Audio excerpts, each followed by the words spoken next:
नमस्कार मित्रांनो, माझं नाव आहे सागर काळे. आज मी तुम्हाला लाईटरूमवरती एका मिनटात फोटो एडिट कसा करायचा हे शिकवणार आहे.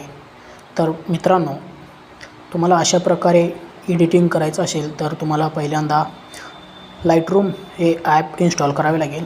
ते ॲप तुम्हाला प्लेस्टोरवरून भेटून जाईल आणि ह्याचेच प्रो व्हर्जन जरी पाहिजे असेल तर मला व्हॉट्सअपवरती मेसेज करा. तर चला आपण बघूया एडिटिंग कशी करायची ते. चलो भाई, देखो अब मैं क्या करता हूँ.